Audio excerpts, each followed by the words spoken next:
Em áudio e vídeo conosco, Vera Magalhães, para comentar as notícias políticas do dia. Bom dia, Vera. Bom dia, Thiago, para você, para todos aí no estúdio do Jornal da Manhã e para quem nos ouve e nos assiste nesta sexta-feira. Ô Vera, ontem terminou a série de entrevistas do Jornal da Manhã e qual o saldo final, hein, Vera? O que era importante ser discutido e não foi, o que foi discutido e deveria realmente ser discutido? Qual o balanço que é possível fazer, Vera? A do Jornal da Manhã foi melhor, Thiago. Você falou aí, Jornal da Manhã. A do Jornal Nacional terminou ontem.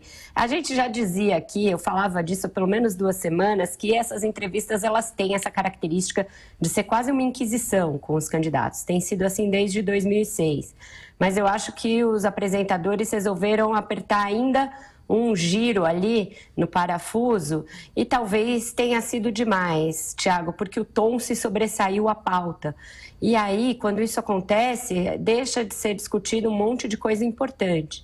Por exemplo, só para ficar no exemplo desta semana, houve esse aumento escandaloso que o presidente Michel Temer aprovou no fim de feira, aí, no fim de seu governo, para os juízes e para os procuradores e para os demais servidores. Nenhum dos candidatos foi questionado sobre uma coisa simples: o senhor vai pagar? O senhor acha que tem de pagar? O senhor acha que tem de ser feita alguma coisa para reverter isso?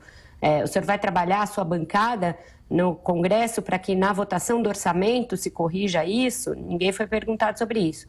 Ontem, na Marina Silva, que gosta de dizer que foi salva por um milagre da educação, porque era analfabeta até os 16 anos, não se discutiram os números mostrados aí pelo SAEB, pelo resultado do SAEB, que mostra que a educação está falida, que crianças e depois jovens até 18 anos simplesmente não sabem o básico em português e matemática. Como sair dessa realidade? Como atravessar esse Rubicão aí da educação, levar o país a ter uma educação minimamente eficiente que prepare os jovens para os desafios ali do mercado de trabalho, do século XXI, da inovação, do crescimento, da economia, etc.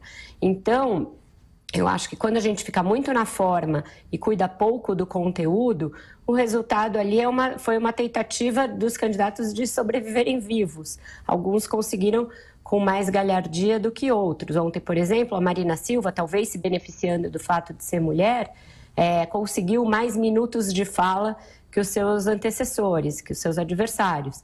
Ela não foi tão interrompida e eu não vejo problema nenhum em se interromper um candidato quando ele está fugindo da pergunta, quando ele está respondendo alhos e você perguntou bugalhos, quando ele está dando um dado notadamente errado. Isso aconteceu várias vezes nas entrevistas do Jornal da Manhã. Não acho que os jornalistas têm de ser cordeirinhos e aguardar o candidato fazer um longo discurso. Eu mesma tive uma discussão com a Marina na véspera da ida dela ao Jornal Nacional, quando ela foi na sabatina do Estadão e eu fiz uma pergunta e ela usou a pergunta claramente para gravar um clipe para o horário eleitoral. Aí ela começou a falar que ela saiu da casa do pai dela, pôs um saco de açúcar nas costas, não olhou para trás, etc. Na pergunta seguinte, eu fiz questão de dizer, eu gostaria que a senhora respondesse e não fizesse um discurso. Eu acho que isso é lícito e isso é o que se espera dos jornalistas, porque a gente não pode simplesmente fechar o ouvido e deixar abrir o microfone para o candidato falar.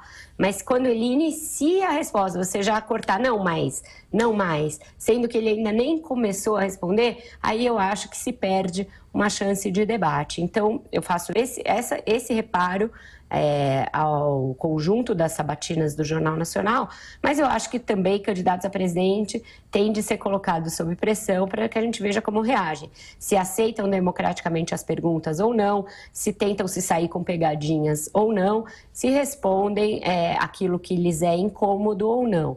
Acho que alguns se saíram melhor e outros se saíram pior nesse teste do Jornal Nacional, Thiago.